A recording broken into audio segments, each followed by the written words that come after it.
Time for the 49ers Rush Podcast.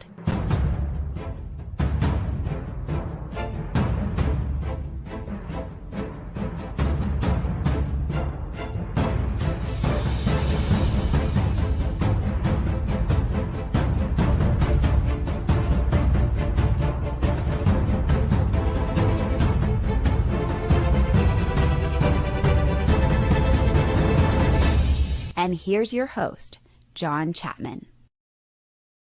What is going on, faithful? It is absolutely incredible to be with you guys. It's Labor Day here in the States.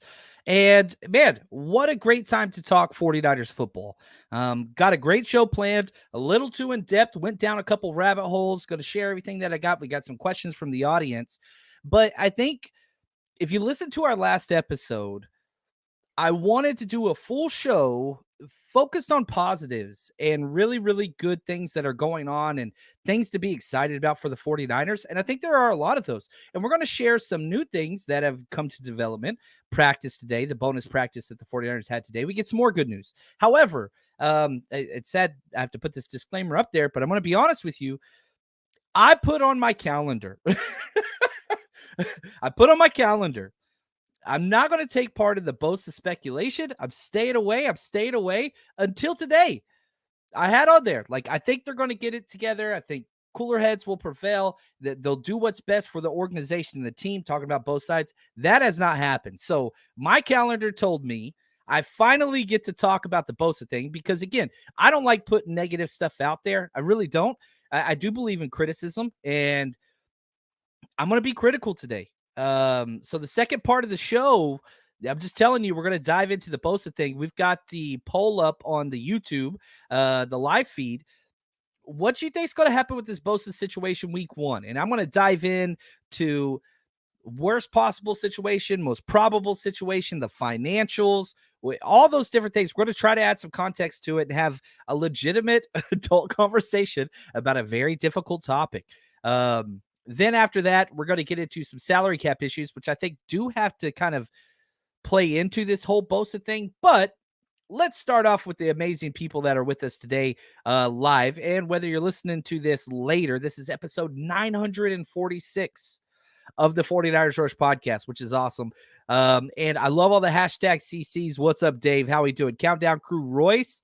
Awesome. Appreciate you guys. Thank y'all so much. And I got to throw this out there again. Whenever Nick Bosa does sign, we are giving away a jersey. But we thought that was going to be months ago, and it just keeps on going. Look at this. Sound Grip says we're getting the 6th this year. I really think it's possible. I do. It does seem like there is a lot flowing against us. We're kind of paddling upstream right now. But at the end of the day, this roster is still freaking solid. What's up, Tim? How we doing, man? What's up, Grand Ace? Appreciate you guys. Members for a while here. Great way to support the show. Fired Up Niners says 15-2. Love all the hashtag CCs. Appreciate you guys. And if you haven't clicked like on the video yet, please do so. What's up, Frank? How we doing, man? Frank was a good friend that I got to hang out with a couple times at some of these 49ers Rush parties. Hopefully we get to hang out again this year. That's going to be awesome. Man, hashtag CCs are killing it today. Really, really appreciate everybody supporting the show. We've got a good audience to start, so let's go. Let's get down to it because here we go. Let's start with practice today. Now, throughout the entire season, here's the order of operations for 49ers when in-season starts, okay? You play Sunday. Usually you travel back home, whatever else. Get together with your position coaches. You watch film. You go through things. You check your body, you get a light workout in, get all the lactic acid out of your system so you're not as sore. The recovery process can begin. All those things, right? Tuesdays, positional meetings again, kind of going through some workouts, lifting weights, things like that. Wednesday is your first full practice and usually the longest practice of the week where you prepare for the upcoming week. Wednesday, biggest practice. Thursday, second biggest practice. Friday, light work. Saturday, walkthrough usually in the team hotel, meeting rooms, things like that. Then you play your game. Now, the Niners are coming off of, and the entire NFL is, a mini bye week. The Niners had not one, not two, but 3 consecutive days off of practice until today. Today was the first day back on Labor Day of all days. And so the Niners practiced today. We've been getting all of these practice reports, who's in, who's out, who's in, who's out. Well, we got a new one. So we're going to start with the good. We're going to finish this segment here with the players who are not practicing and what that means. Okay. Best news of the day. This, again, if you are one of those people that's just like, I just need positivity right now and nothing else, I got you. I got you. Best news of the day. Shout out to Matt Barrows of The Athletic. By far, one of my favorite beat writers out there. He does a hell of a job. Talanoa Hufanga is back fully. That is gigantic. I keep screaming. Fred Warner and Talanoa Hufanga are the 2 most important 49ers on the defensive side of the ball until Bosa comes back. Those 2 are going to have to hold down the fort, both of which are all-pro players last year, just like Bosa was, obviously.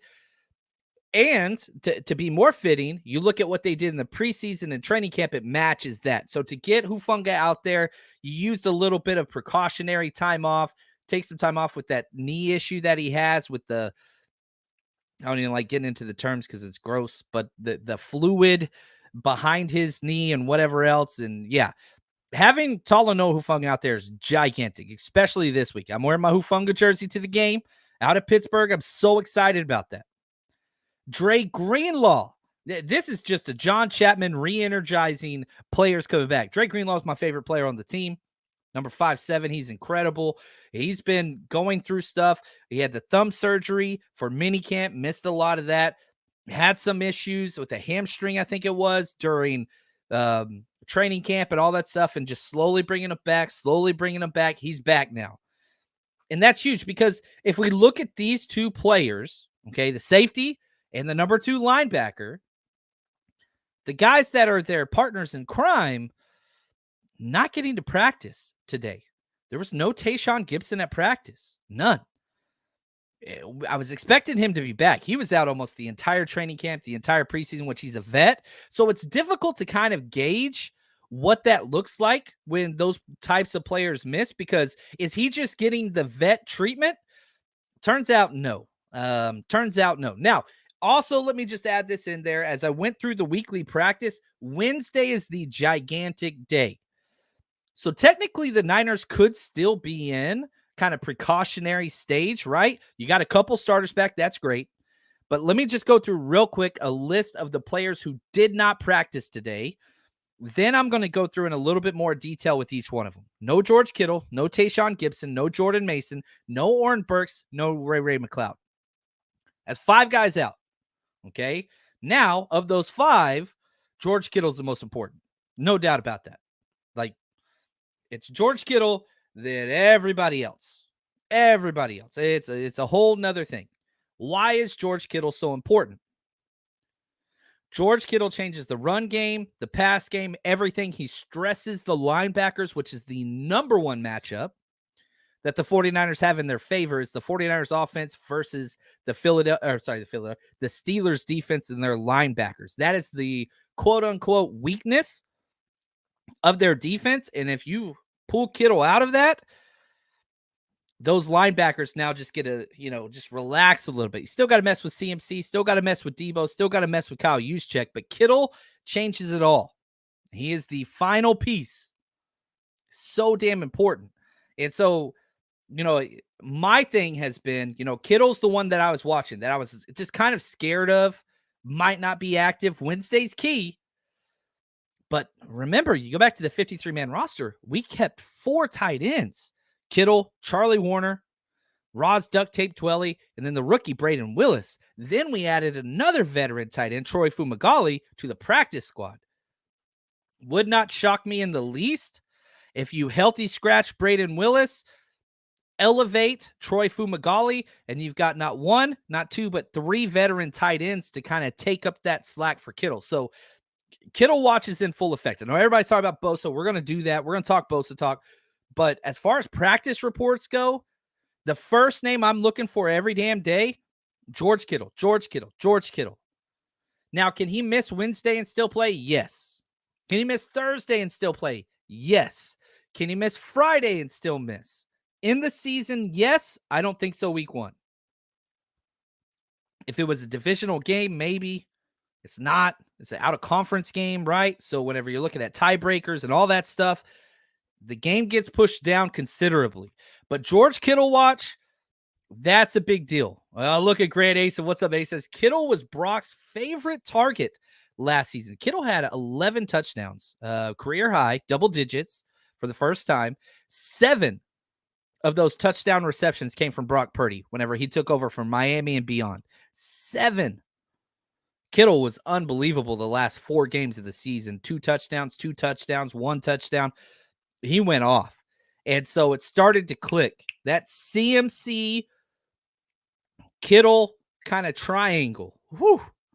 That is all. We talked about that on the John and Wayne show, which let me just real quick, briefly update you on our schedule. Our in-season schedule is a little bit different. So Monday will be me solo. Usually I'm traveling Monday, so I'll be going live from airports and wherever else. Tuesday, every Tuesday, will be the John and Wayne show at 10 a.m. Wednesday, this is something we're adding this year, which I'm really, really excited about.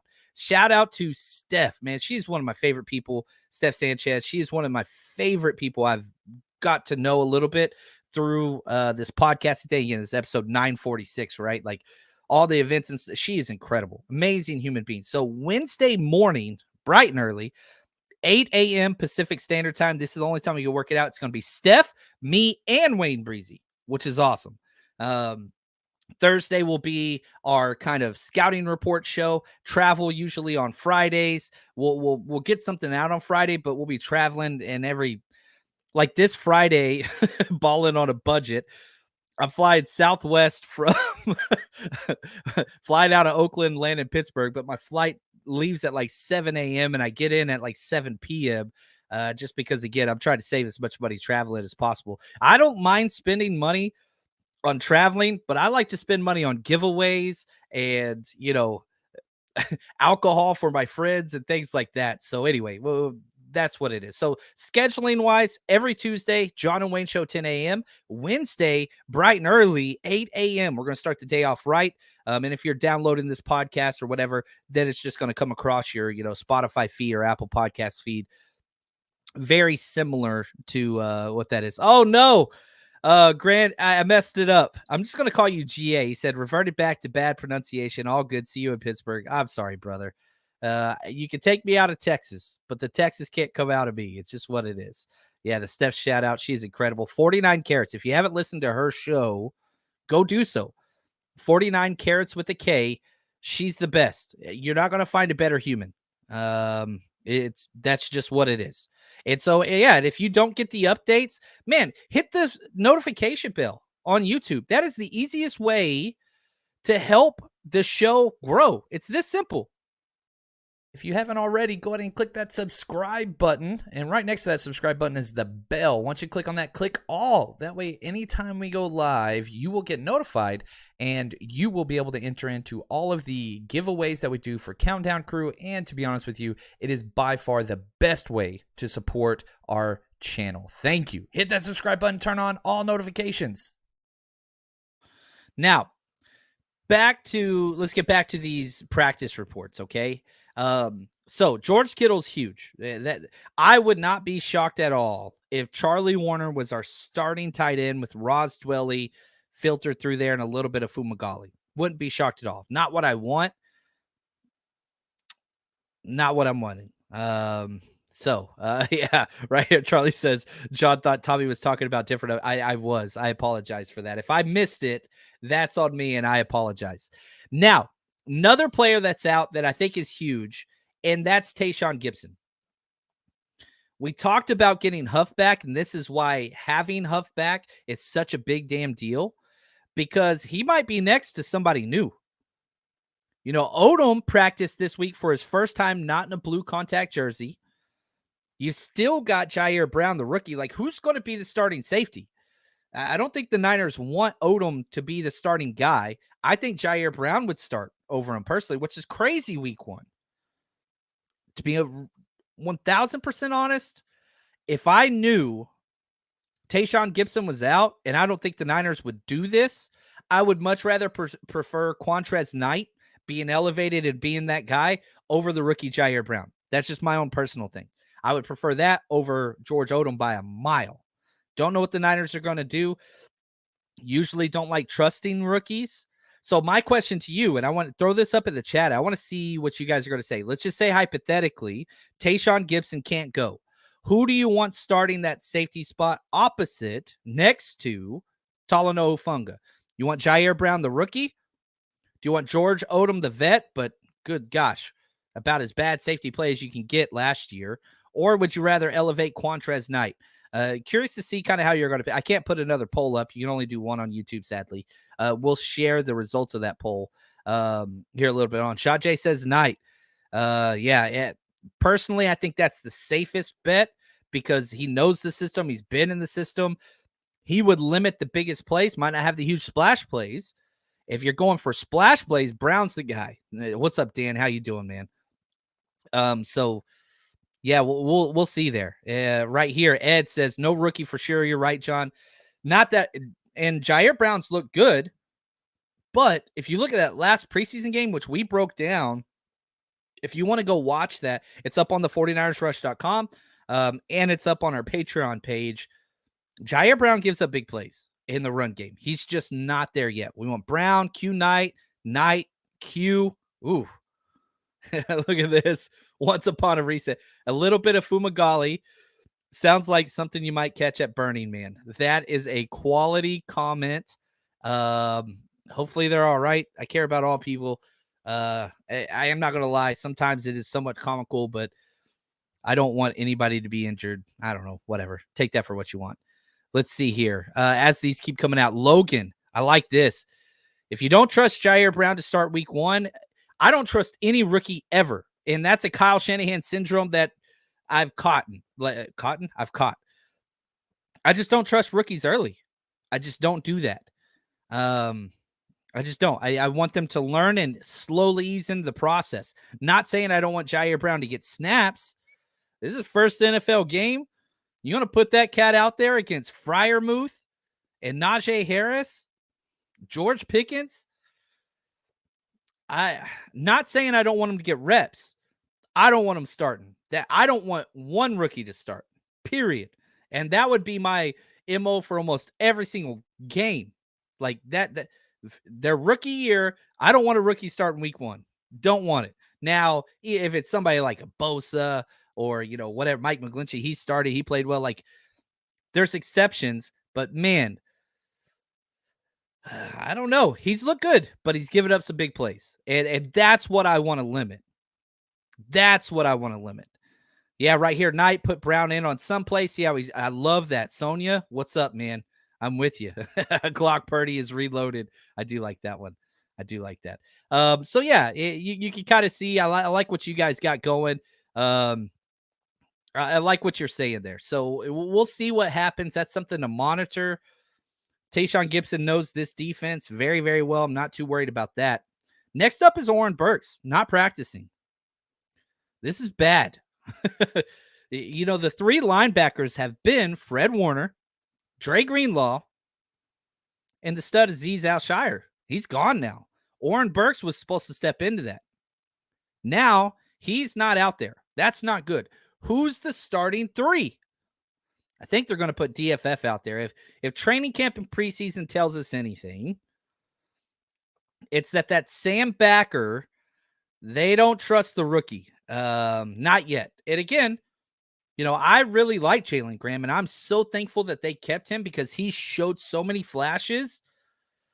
A lot of bad plays. A lot of very bad plays. I don't think he's ready. So I think DFF has to get the spot.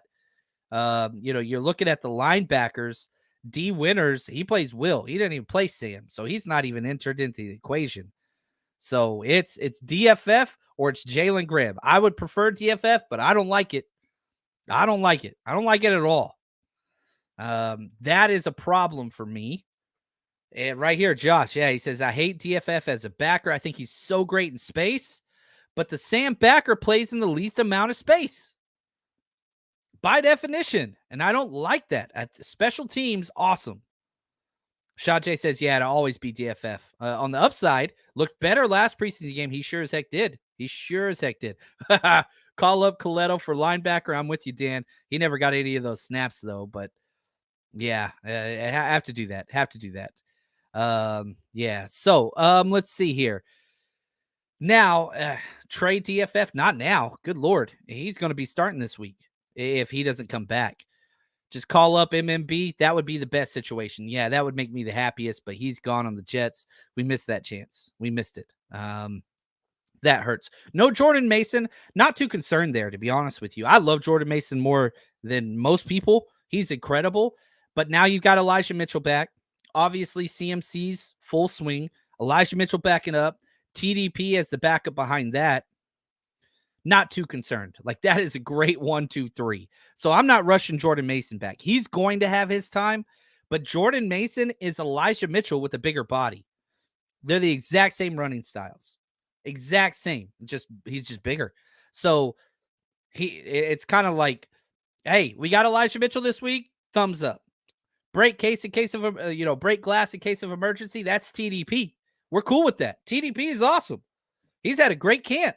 So Mason with his foot, you just chill out, man. We just going to keep you out. You might even healthy scratch one of them just so you can have 3 plus Kyle Juszczyk. And you got Debo. So you're good there. Not a concern whatsoever there. Allow Mason to heal up because you will need him. You, at some point this season, CMC or Elijah Mitchell is going to have issues. It's running backs in the NFL.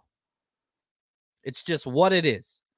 Roberto, what's up, man? He says, looking for Braden Willis to get a couple snaps. Hope he's active.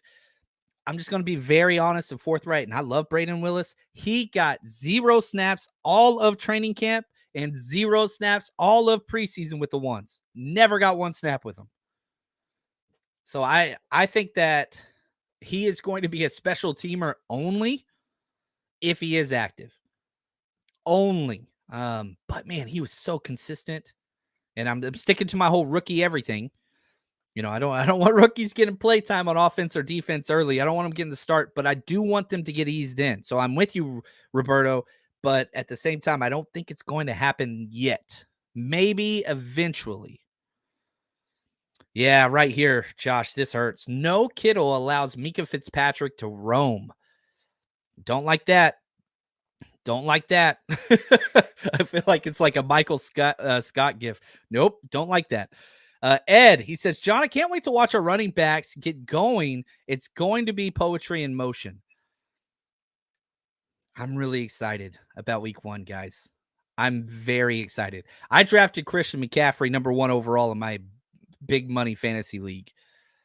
It's happening. I don't give a damn. It is happening. Now, sticking with the players that did not practice, Ray McCloud. Now, easy to be like, oh, no, Ray McCloud. Well, guess what? This is great news. I can't believe Ray McCloud didn't go on IR and miss the first 4 games mandatory. I think that this is the best news because this means they're expecting him back by week 3, probably at the earliest. So, yeah, I don't think Ray's playing this week. I don't think he's playing week 2, but you're not wasting one of those IR spots and bringing him back. Let him sit out, usually deactivate a wide receiver anyway. So I'm not too worried about this. Now, who's going to be the returners? Back to my thing. I sure as hell don't want a rookie punt returner. I think Willie Snead gets promoted just like we did last year, and he'll be the punt returner. But I do want Ronnie Bell to be the kickoff returner. I think that's a great way to ease him in. I do not ease in, and I've been stamping this one. No rookies on punt return. No. I just can't see it. It's such a stressful position. It's such a hard gig. And if they do put the rookie back there, I hope they just tell him, you fair catch that damn thing. I don't care about anything else. So I'd put Willie Snead back there and just tell him, look, dude, you get 5 yards. We're happy. You fair catch it. We're happy. Just don't turn the damn ball over. Kick return, a lot less pressure. New kickoff return rule. Shoot, just tell Ronnie Bell to get out there and just call fair catch. You get the ball at the 25 every time. That's what I would do. I don't. Hopefully you guys hear this. I'm a former coach for a decade, right? Head coach, defensive coordinator, offensive coordinator, whatever. I've done it all. I don't like to lose games. I don't like to. I want to win games. And I would tell my players, look, you're not going to win the game in one play. That's not how that's not how football works. But you sure as hell can lose the game in one play. And things like fumble punt returns and kickoff returns and rookie safeties blowing, a field drill and they're the alley player and you don't feel correctly. That's Jaylen Brown's number one weakness. You go back to his college tape. I'm sorry, Jair Brown. So again, I'm trying to minimize giant mistakes that will shift the game because the 49ers are a better team than the Pittsburgh Steelers, even without Nick Bosa. They're better. They just are. So I want to limit all of the huge negatives that can take place with rookies and whatever else. I want to limit those things and allow my stars, Fred Warner, Talanoa Hufanga, Javon Hargrave, Charvarius Ward, right? Christian McCaffrey, Debo Ayuk. I want them. You do you. You've proven that. You have the resume. All you others, we called them AYOs. We never called them that to their face, but in practice, we'd say all right, who's got AYOs? We're doing special teams, drill, whatever. We're working with these guys. You got them. If they're not a kicker, snapper, punter, returner, you go with Coach so-and-so, and he's going to help you out, and y'all are going to work on fundamentals. AYOs. Let your stars be stars is what I'm trying to say. Limit your rookies from the downside that they can bring Super Bowl quality roster. Don't let them ruin it. I don't know if that makes sense. Now, speaking of rookies and who can ruin it, good news. Jake Moody, the third-round kicker, second highest kicker drafted the past decade in the NFL. He was kicking off to the side, kind of 3/4 kicks is the way that it was explained by Barrows and Mayoko. 33-yarders, which is the extra point length, and just short kicks, not long kicks. He strained his quad, all that kind of stuff going on, whatever. The fact that he is out there kicking is huge, even if it's just whatever. Now, here is one of the things that I think is important. I really want Moody to kick. I want Mitch Wisnowski to handle punts and kickoffs this week, but I want Jake Moody out there. I do not want to call up Wright from the practice squad, who they just signed, release running back Brian Hill from the practice squad, brought the extra kicker in there. That's a maybe, but no, I want Jake Moody out there, even if he can only kick a 40-yard field goal. That's just what I want. So kicking off to the side, that's what's been going on. Here we go. Thank you, Joe Mama. I appreciate the seriousness in your title. That's nonsense. You can't win a game in one play, but you can lose a game in one play. That's some BS a coach would say. Yep, it is. And that's exactly what I would say. But I think it's important. You try to do too much, bad things happen. You do your job and a little bit more, that's okay. But you get these guys that just try to do too much, and I think bad things happen. That's just me. Refreshing everything just to see if there's any updates. There are not. Sadly, that's okay. Now, that's our practice report, what we got, what we don't got. Now it is time. Here we go. We are going to move on to our Nick Bosa talk. But before we do, hopefully you're betting with us, guys. Time to make the week even better. Betting with mybookie.ag gives you all the entertainment that you could ever want added onto watching your 49ers play. So here's what you do. You go to mybookie.ag, use promo code 49ers, or you can just highlight this little QR code next to me or the link in this description of this video or podcast. And when you sign up, this is awesome. They have a 10% cash bonus. So anything that you deposit, a minimum of $45, 10% of your first deposit comes with a one-time rollover. You're not going to find better odds than that anywhere in the betting industry. So head over there, bet anything, anytime, anywhere with MyBookie. All right, my amazing individuals. All right, let's talk some Nick Bosa, okay? Now, I put up a poll. And this is at the top if you're watching this live. And if you're not, you can just click on see the live chat replay and you can scroll to the top and you can see it. I asked this simple question, and this is how I kind of want to frame everything. Will Nick Bosa play week 1? I gave 3 options. 1, yes. 2, yes, but on a snap count limit. 3, no. 39% said no on the live YouTube currently. Just up to 40. There we go. We got about 250 votes on the live show. Yes was at 35%. Yes, but on a snap count limit, 25%, which I think is interesting. So over half of you guys think that Nick Bosa is still playing this week. Josh, he does not hold back. I love Josh. He says 0% chance he plays. I am not on the trade Bosa bandwagon. I am not on that at all. Now, Gregus, he says Watt signed, talking about TJ, last minute and was able to put up 2 sacks. I think he had like 5 pressures, 2 sacks, maybe 5 quarterback hits. The difference was Watt was with his team the whole training camp, the whole preseason. He wasn't practicing fully, but he was with the team. So that's a little bit different. I want Bosa to play. There is no doubt. I want him out there. And it's not even close. Ed says, message to John and Kyle, just get him signed. If you want to win, shake my head. It's frustrating, man. It is very frustrating. Now, here's why I went on this whole thing. I got an email from Donna M. Shout out Donna. She says, John, can you explain the worst case scenario with Bosa on your show? What will happen if they can't agree? Okay. And so I was like, you know what? I set it aside. And again, I've had on my calendar for about 3 weeks now, 2.5 weeks. I'm not talking about Bosa until this day when the practices start for week 1. Here we are. So I'm going to let you guys know. I want to make some of you mad. Not because I'm trying to, rile emotion and whatever else. Like, I was hoping this show would never happen, but it's happening. I'm going to probably say some things that people disagree with, and that's okay. Disagreements are a good thing. Stick with me. Allow us to hear your opinion. Let's have a conversation. Okay? So I think the worst case situation happening, I don't think is likely, but I've been saying that this whole damn time, is what Chris Jones is threatening.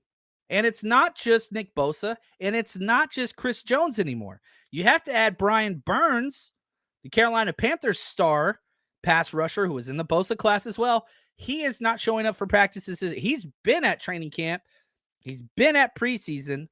But now that it's time to prepare for week 1, he pulled himself out of practice. He was holding in. So different than Chris Jones and Bosa, but he ain't playing. Panthers came out and said, we ain't paying him a new contract. So if he don't show up, he don't play. That's what it is. So I think that the worst case situation is similar to what Chris Jones is threatening with the Chiefs. Somebody asked him on Twitter, just point blank, how long are you going to be sitting out? Chris Jones said, I will sit out until week 8. The person responded, that's going to be a hefty tab, to which Chris Jones responded, quote, I can afford it, end quote. That's the worst. Now, why can it not be worse than that? The NFL CBA, I don't think that this is going to happen, by the way. But that's okay. I don't think that this is what's going to happen. I'm just saying this is the worst possible situation that's out there. The CBA says you have to play in 6 games in a given year for it to be counted as an accrued season, which means it lapses a year on your contract. If you play in less than that, then guess what? Nick Bosa's contract will not move forward.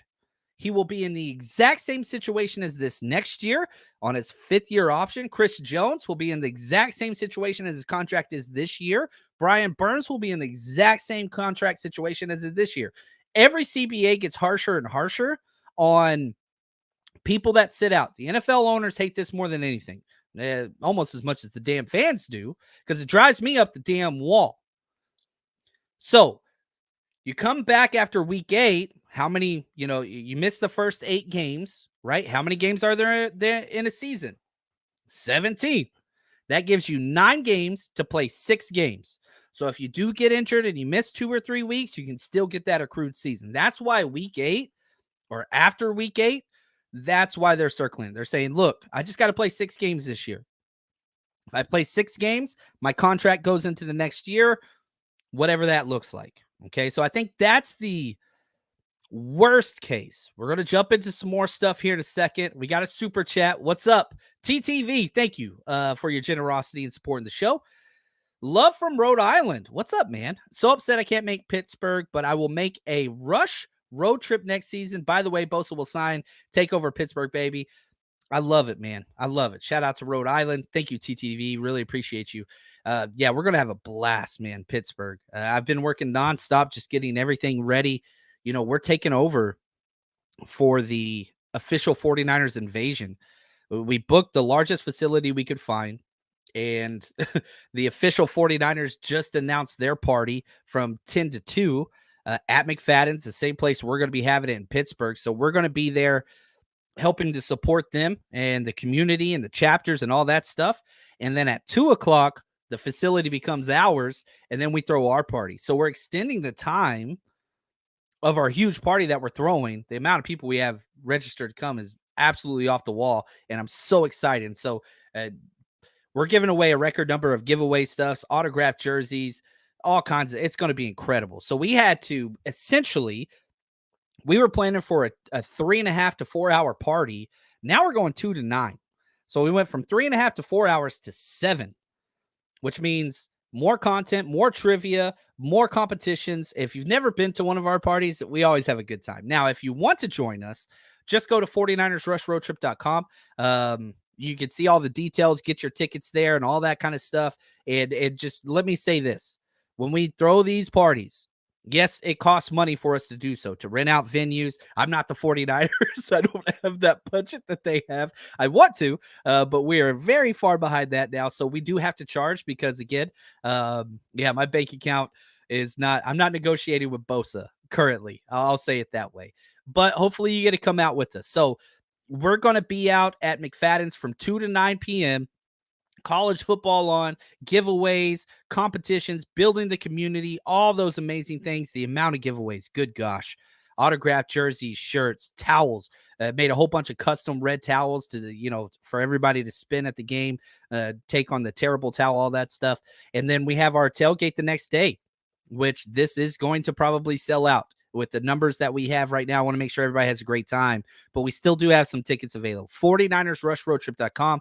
We're 3 miles north of the stadium. Here's a show of the map. It's less than a 1 mile walk. We're going to be walking it together into the stadium, having a great time. Then after the game, we're going back to McFadden's where we threw the party the night before for an after party to celebrate the big victory. So, and if you can't make it out this week, that's okay. 49ersrushroadtrip.com. We got 12 games this year, baby. 12 games, including our first home one. Week 3 is going to be a Thursday tailgate in Blue Lot 1. Still looking for a couple more helpers. If you guys want to come out, we're going to have a great party. The wife's coming out to that one. So if you do want to be a helper, you don't have to buy a ticket. You just got to email me and say, hey, I'd love to come help set up. You got to be there 3.5 hours before the game time. Setup is where we need the most help. And then we'll put you in charge of something small, whether it's making drinks, helping cook, helping food, helping serve. Unlimited drinks, unlimited food, unlimited liquor, family environment, TVs, DJ, we got it all going. So hopefully you come out and party with us. And if you do want to help and be a part of that, just email us 49ersrushpodcast@gmail.com. Hey, John, I want to help with this tailgate or some of the other tailgates, whichever one. Just let me know. We're always trying to expand the family. That's what it is. Now, Ed, I think you bring up a good point. Let's get back to Bosa talk. Kyle said they're not worried about Bosa being in shape. That's not an issue whatsoever. Bosa is in shape all the damn time, probably in the best shape of his life and, whatever. We always hear those things. Take it for what it is. Now, the difference is football shape. Football shape is rough, and you only get it from hitting people. Now, maybe Bosa's out there practicing and, paying a bunch of people to come out there and hit him and whatever else. I'm going to argue he's not hitting George Kittle, and he's not hitting Trent Williams, and he's not hitting Kyle Juszczyk, and he's not hitting Jordan Mason, and he's not hitting those guys. He could pay a lot of money, but he ain't got those guys out there with him. And so do I think he's in whatever? Yes, I do. And Ed, right here, Kyle did say they weren't worried about his soft tissue injuries. Also, Bosa always ready to go. Not me, but not me, Kyle. Yeah, I'm with you, Ed. So I think him being around playing football, that's the only way you get ready for football. It really, really is. That's why I think even if he signs now, he's going to be on a snap count limit. Dick Sanders, what's up, man? John, love the things to be happy about video. Love your positivity. Do you still think Kittle will play week 1? I'd say 60% yes, but that, again, those numbers are getting down lower and lower and lower. So I'd say 60% Kittle plays right now. We get to Wednesday and he doesn't practice, I'm dropping down to 30%. So we're in this window. Hopefully Kittle's out there tomorrow or Wednesday. If he practices Wednesday, I think we're good. And so we'll see. Thank you also for the huge connection and for the support for the show. Thank you. You are incredible. Thank you, Mr. Sanders. Now, let's get to another question from Twitter. This is from Robert B. Thank you, brother. He says, Bosa's going to sign this week. If he doesn't, that would mean missing up to $2 million paycheck for missing the first week. So this is kind of a gray area for Nick Bosa because his game checks are $992,000. Sorry, I'll give you the full figure. $992,000. No, yeah, there we go. So $992,166. So that's the total he would miss. So just a shade under $1 million for every single game check that he loses. So, yeah, it's $1 million. Now, the 49ers have waived all of his fees, $40,000 for every day he was in that training camp. Plus, they could have docked him one full game check for every preseason game. They could have docked him $3 million. Now, because he's still on his rookie deal, the Niners have chosen to waive those. They're not going to waive these missed game checks. I don't believe so. I don't think that you can waive those things. His contract's fully guaranteed. Now, I told you at the start of the show, I was going to say things that a lot of you disagree with. So here we go. And I'm sorry if I offend somebody. I'm not trying to. Whenever I talk player contracts, I side with the player 99% of the time. Generational wealth, they're the ones whose body go through everything, all those things. 99% of the time. Now, the 49ers and Nick Bosa have chosen keep this 100% private, okay? So, let me just say this. I don't know the numbers. I don't know if the Niners are lowballing them. I don't know if Bosa's holding out for $40 million a year, which would be insane. I don't know those things. So, here is where I am. I hold the 49ers and Nick Bosa accountable for where they are currently. And they both sides have completely failed this entire negotiation. Yes, I am holding Nick Bosa and his representation responsible completely. Are the 49ers off the hook? No, I don't believe so. But here are the things that we know for sure. The 49ers have not been on the cheap side of contracts. Are they on the cheap side of guarantees? Yes. But you look at every single damn situation that we have had. They paid Jimmy G top tier money. One of the highest paid quarterbacks after 5 damn games. Fred Warner, Kyle Juszczyk, George Kittle, Trent Williams, CMC, Debo. Every damn one of them were like the top paid guy in the damn NFL at their position. So you mean to tell me now they're at the point where they're like, you know what, let's play hardball? I don't understand that. Now, obviously, there is a gap between what Bosa wants and what the Niners want to do. There's no doubt about it. That's 100% factual. But I'm telling you this. You look at what Nick Bosa is making now, what he's making, and this, I'm not making the whole argument of, oh, teacher salary. What? And I'm a former teacher. No, that's bullshit argument, and I hate when people go there, whatever else. I'm talking about the money you are currently getting paid versus your own profession. Nick Bosa is getting $17.9 million guaranteed fully this year. If Nicholas John Bosa, there we go, I'm using my Sherman voice, goes out and plays this entire season, all of it, he gets $17.9 million. It's guaranteed. Now, I understand he's up for the biggest contract of his life. And I'm not saying that he should take less. I'm not saying any of those things. But here's what I am telling you. This dude, if you look at how much he's making versus every other edge, he is the 6th highest paid edge player in the NFL under the current contract, under this deal. So it's not like you guys, okay, here we go. Do y'all remember, this is completely different and, the similarities don't all match up. Do y'all remember Raheem Mostert? Y'all remember Raheem Mostert? Do y'all remember what happened whenever he said he wants a new contract? Do you understand? Raheem Mostert held out of training camp for 1 week over less than $1 million. It was like $900,000 a year. He wasn't even asking for more money. He just wanted to be guaranteed more. And this fan base, not everybody, probably not most of the people watching, sure as hell not me, trade that bum. I hate him. He was nothing. And they just went after Raheem Mostert's family. It was awful. Now, again, not you guys. You guys aren't part of that group. I understand that. But if you look at Raheem Mostert, that dude made less than like $6 million after 7 years of his career at that point. And he was asking for pennies. And everybody roasted his ass. You've got Bosa, the 6th highest paid edge player in the NFL this year. Guaranteed contract. Not showing up at all, and nobody gives a damn. I didn't want to do this damn show. I didn't want to do it. I said it 3 weeks ago. If it gets here, I'm doing it. Now I'm doing it. Now, Bosa's not the only problem, but Bosa sure as hell is not somebody that needs to not be criticized here.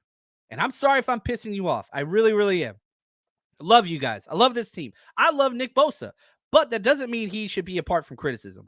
That dude should be 100% criticized because now it's all about him and not the damn team. I'm not saying he needs to take a team-friendly deal. That's not what I'm saying at all. I'm saying this. The team is worse because of this deal not happening. That's on the Niners. That's on Nick Bosa. It's on Nick Bosa and the Niners. It's both and, not either or. Now, if it comes out and the Niners are offering him $31 million a year, then yeah, that's on the team and Nick Bosa should hold out. But here's the deal. He chose to keep all this private. Awesome. Well, then guess what? This is what you get. Because we're sitting here in the dark and all we can see is our team is worse because of your actions. Niners are responsible. Bosa is responsible. This is Michael Crabtree territory for me, and it affects the way in which I see this man. It really, really does. Do I hope Nick Bosa signs? And I hope all of this is for naught. And the dude's incredible. He's the best defensive player in the NFL. I have 2 Nick Bosa jerseys. I have Nick Bosa autographed jerseys I've spent ridiculous amount of money on just so I can give it away to you people. This is a problem. This is a problem. Bosa will have made, if he just played out this contract, $51.5 million in 5 years. It's not like he's poorly paid. 6th highest paid edge player in the NFL this year. The contract that he currently has. I don't know, man. And so I get that not everybody agrees with me. I get that. But at the end of the day, this team is suffering because of your actions. Period. That's all there is to it. And I think that's a problem, and I think everybody's giving him a pass. I don't think Wayne Breezy has been. Wayne Breezy's been very honest. I don't listen to a lot of the other shows. I'm sure there's other people too. Niners need criticism. Yes, and they're receiving it, and they should continue to receive criticism. But I'm telling you right now, I don't know why the hell Nick Bosa gets a pass on this. And I gave him 3 weeks. I set my alarm 3 weeks ago and said, if we get here, then I'm going to do it. But I didn't want to do this. I didn't want to talk about this, but yeah, I never liked Crabtree. I can't stand that dude. One, again, my bias was brought into that, being a Longhorn, Texas Longhorn, so I hated him anyway. But I coached in Dallas, and I met the dude, and literally the worst person I ever met. And I saw whenever he got drafted to our team, which was a crazy value. And I loved the pick when we drafted him 10th overall. And then he held out of a rookie slotted contract deal. Hell no. No, he talks all that trash against the Niners now. Screw Michael Crabtree, man. Can't stand that dude. No, he's not a good dude. At least it wasn't. I hope he changed, and I hope he's a great guy, and I hope wonderful things for him. I don't want ill will against anybody. That's not what I'm saying at all. I'm just telling you, whenever somebody says Michael Crabtree, I get pissed off.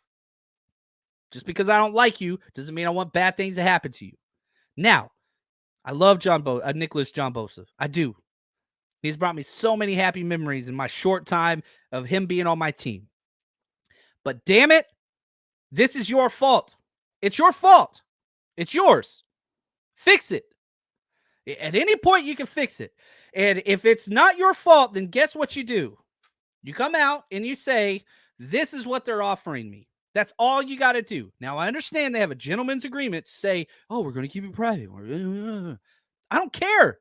Now it's my team. And yeah, I say my team because my money goes to support all this damn thing. And I travel and I fly to and I do all these things. My team. Yes, mine. So fix it. That's it. That's it. And outside of that, like, I will wear a Nick Bosa jersey week 2. I'm wearing my Hufanga jersey week 1 because the Palomalu thing and the Mika Fitzpatrick. So that's week 1. Week 2, I would love nothing more than to wear my 97 jersey and to show up and cheer like crazy when he is out there.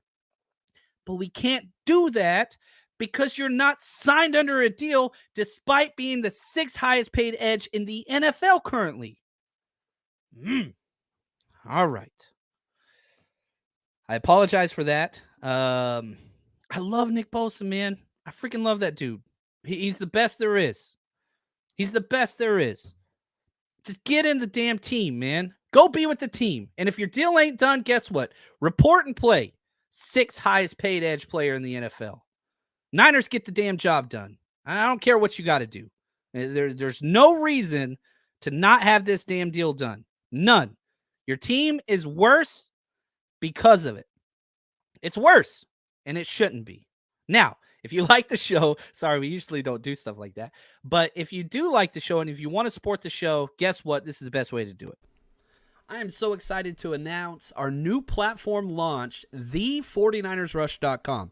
We've been active on Patreon for years, and we're still going to keep that community going, but the 49ersrush.com has everything Patreon offers and a bunch more.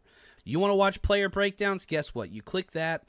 It's filtered based on players. You want to see Javon Hargrave, what he brings, some CMC tape broken down, Ayuk, Jair Brown. We've got hundreds and hundreds of tapes on. Now, you want football 101. You want to learn scheme.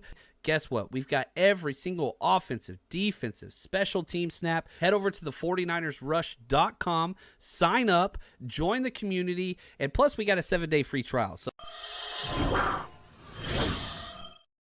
all right. I'm liking these comments. I appreciate you guys. You guys are incredible. Ed says, preach. Yeah, we're getting a lot of different things. It's some different takes. But, I'm passionate about this team, and for people that don't know me or understand my background, I fought pretty damn hard to get this job and to create this opportunity. And a lot of it's been the support of wonderful people like you. And so I don't like to be negative at all because I want to create a healthy environment and a positive trajectory for fandom. Everything that we do here at the 49ers Rush podcast, building a positive community and increasing people's fan experience. That's what we want to do. And so sometimes, sometimes you get fired up. Thank you. Fired Up Niners. Look at this comment. His name's Fired Up Niners. John justified his anger very well. Okay, cool. And that doesn't mean I don't love this team. Doesn't mean I don't love Shanahan or Parag Marante or I think that they should be fired. I don't believe that. I do believe things need to be fixed. Now, looking forward, I thought that this email from ME, which is an awesome name, was very on the nose. He asked this, and this is something I've said for a long time. He says, for years, John, you've mentioned how we are not built like the Rams. The Rams have been a bunch of stars with a bunch of Jags, right? JAG stands for JAG, just a guy, which is a very bad connotation to use in the coaching world, but factually correct in this situation. Whenever this Bosa contract gets signed, I feel like we are on the road to becoming more like the Rams, where we have all these stars and a whole bunch of just lower quality players. So, awesome question. ME, not me, is like capital M space, capital E was his email address. Here's what I will say. The Niners and the Rams, where they are different. The Niners have collected this amazing talent, all pro talent at every level of offense and every level of defense through drafting and developing. Now, they have added in through trades and free agency also more stars. Trent Williams, Christian McCaffrey, Javon Hargrave now. So, yeah, 3 of those. But organically, it's a little bit different because they have drafted and developed Fred Warner, George Kittle, Nick Bosa, right? Greenlaw. Now you're looking at Talanoa Hufanga, Debo, Ayuk. I mean, you can go on and on and on. Spencer Burford. And I think one of the things that I don't think the Niners planned it to be this way, but when the Niners extend one big player a year, it has created somewhat of an organic kind of conveyor belt of giant cap hits. Now, here's the bad news, and where I will agree with you. Next year, cap hits, they hit the fan at the same time. So, for example, let's look at this year. If you look at this year, there's 3 big cap hits. Trent Williams, Eric Armstead, and George Kittle. Huge cap hits this year, right? And so those are big. However, the opposite side of that, sorry, I had to get a cough drop there. The opposite side of that, Warner has a $9 million cap hit this year. That's great. Debo's $8 million. For a wide receiver, that's bananas. Hargrave's $6 million. CMC, I think, is at like $3 million. Let me change it. Yeah, CMC has like a $3 million deal somehow this year. Makes no sense whatsoever. You extended him. His number gets really, really big next year. Yeah, Christian McCaffrey has a $3.4 million cap hit this year. Brandon Ayuk, 3.9. The numbers are small. Next year, next year's going to be time to get serious about a lot of things. Listen to these cap hits in 2024. Debo 28, Trent 28. Those are millions. Cap hits. Armstead 25, Warner 24, Kittle 19. That's going to be huge. Now, for the people that keep saying, well, Bosa and Ayuk. Well, here's the thing. Cap hits don't trigger until the 3rd year with the way the Niners do it. So the Bosa deal this year doesn't really hurt those numbers next year. The way the Niners do the contracts, it's almost always the same. Low cap number year 1, low cap number year 2, balloon payment year 3 and 4. It's just what they do. So Ayuk getting a new deal will actually lower the cap next year because he'll be on the 5th year option. That'll drop down about $7 million. Now, back to the original question, M, about the Rams. Look at what the Rams were. They had 2 homegrown guys. 2. That's it. They had Cooper Kupp and they had Aaron Donald. Now, Cooper Kupp had the best wide receiver year ever that year. Aaron Donald was Aaron Donald. Everybody else were mercenaries. The Niners will still have several guys that will not make us Jags. Dre Greenlaw, Talanoa Hufanga, right? These guys that are just really, really good players that are on low contracts. Diamador Lenore. There's just guys that are there. So I think that's the difference now. How long that will continue? As long as the 49ers can keep hitting on all these back-end draft picks. When they stop hitting there, that's where that turns over. And you saw what happened to the Rams, right? They won. Oh, we're going to try to compete. Oh, we can't compete because we finally had injuries. The Rams were the healthiest team in the NFL for 5 consecutive years. 5. Injury bug caught up to them, and they were in contention for the worst pick in the NFL, right? And now we know where they are. They have literally the worst roster. They have the worst roster in the NFL. I would take every single team's roster over the Rams, and it's not close. Yes, they have 3 very, very good players. they're bad. It's a bad team. Now, McVay's a hell of a coach, and the 3 good players they do have are incredible, but Arizona Cardinals have a better roster. And if you miss every week, Wayne and I went through the NFC West and we rated the best linebackers 1, 2, 3, 4 out of the NFC West teams. Man, I might have that here. That would be very beneficial if I did. My notes are ridiculously long, and I keep adding on to them throughout the whole preseason. So I'm hoping they'll show up. I don't think they're on here. But the thing that I remember is that when we were rating these guys 1, 2, 3, and 4 for every single one, they were just so freaking bad. They were awful, in fact. So, yeah, we are getting closer to that. And that is a legit criticism whenever you're talking these contracts. It makes it rough. But there's still so much talent. The Niners have drafted better than anybody. And you can have 100 different shows and national media talk about first and second round misses and third round misses, and they're right. But what those shows won't also tell you is where the Niners are right and how 30% of first round picks, that's the success rate in the NFL. 30%, not 50-50, 30%. 3 out of 10 draft picks in the first round make it to their second contract and get paid at like a top 10 rate. That's it, 30%. Niners are right on par with that, but they're hitting home runs late. Who's going to be this year? Whew. Yeah, that's where it's going to get interesting. Let's get into some questions. Appreciate y'all's patience. Sorry, I'm doing a show solo today, so I apologize if I missed some really good stuff. I'm sure there are. The chat's on fire. You guys are the freaking best. Man, I love you guys. You are incredible. Ape, great. So do you think the Niners are offering what's fair and Bosa wants more? Or should Bosa take a little bit less to make the Super Bowl run? Yes. The answer is yes, both. Both those things. That's what compromise is. You know, I said this in the show the other day. How do marriages work? Marriages don't work because everybody loves each other and it's a great marriage. No. Marriages work because both people want to be married. That's it. That's simple. If those two things are happening, then guess what? They're going to be together. Now, sometimes stuff happens, whatever. I get that. But in this situation, if the 49ers and Nick Bosa both believed week 1 in this team is paramount, the deal would be done.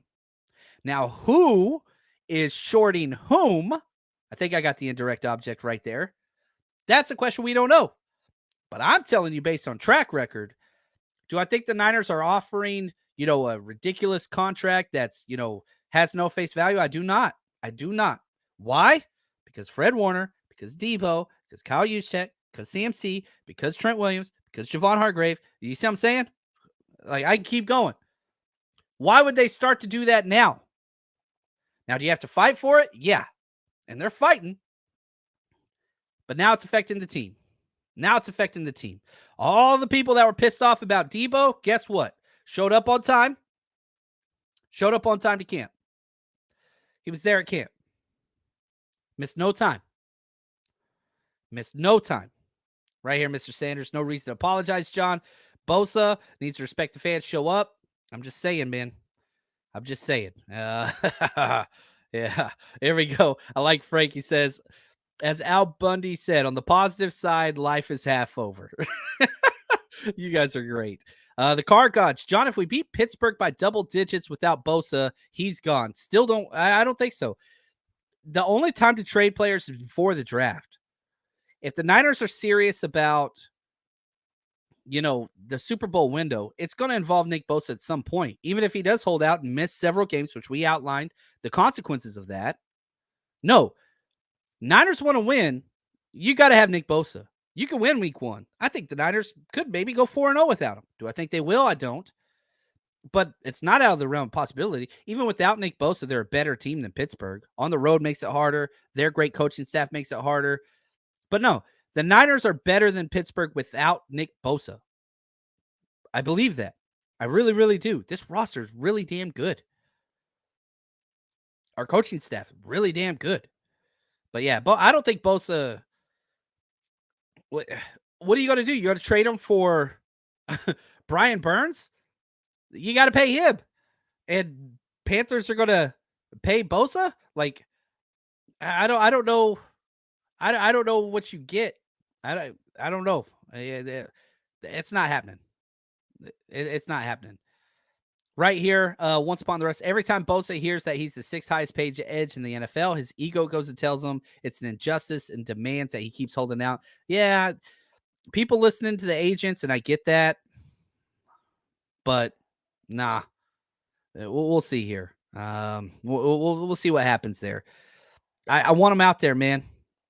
I want him out there. Frank, if TJ Watt lights up Purdy, we could be in for an electric performance from Sam Darnold until Watt overloads the circuit again. How's the O-line?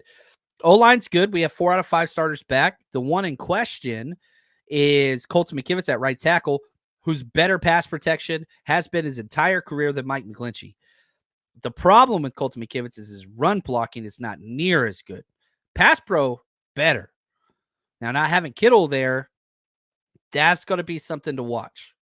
That's going to be something that we really need to pay attention to. And so, right here, Caesar, heard a report, Bosa and his agent looking for $4 million, $110 million guaranteed. That would be in line with what his brother got. I think $102 million. I said 105 was my prediction several weeks ago, but we'll see. And so the guaranteed money might be an issue. Reports. My question is, where are these reports coming from if both sides said we're not talking about it? But that's just the way this industry goes. So I don't know if you want to put credibility to that or not. We'll see. We'll see. Debster says one game isn't the entire year, though. But yeah, maybe a tiny bit of leverage. I don't think that's in the best interest of the 49ers. And that's a problem. Niners Nation says, John, do you think Bosa not playing week 1 makes his contract even higher, considering our DNs aren't remotely close to his level? No, I do not. And again, for those of you that don't know me, I think that I'm a nice person. I do. However, you're asking me this question. I like everybody, and I give everybody the benefit of the doubt twice. That's just who I am. Screw me once, shame on you. Screw me twice, shame on me. I take that every time. You fool me once, I think is the way it goes, but whatever. I give everybody the benefit of the doubt, and I'll let somebody take advantage of me once. I will, not twice. And so, in my opinion, if I was in charge of this, and I'm glad I'm not because cooler heads will prevail, hopefully, if that dude don't show up week 1, I would put out there, if Nick Bosa doesn't sign this deal week 1, we are not renegotiating. We are not renegotiating. He'll play out this year. Then we'll franchise tag him next year. That's what and then you'd have a John Taylor situation, but I'm not a kind person. And so that's why that shouldn't happen. That's why I shouldn't be in charge of other contracts. Debbie said, oh, sorry, Tipster. John, I was responding to somebody else's comment. My bad. Here I am butting into other people's conversations. What a jerk. Debster, you're the absolute best. I really do appreciate you. Sorry about that. But that's going to bring our show to an end. Tomorrow, 10 a.m., John and Wayne show. Wednesday, 8 a.m., we got Steph, John and Wayne. That's going to be a lot of fun. I really do appreciate you guys, and thank you. Apologize if I hurt people's feelings. Hang in there. Football in 6 days, man. 6 days. Until that point, love y'all. Stay strong, faithful.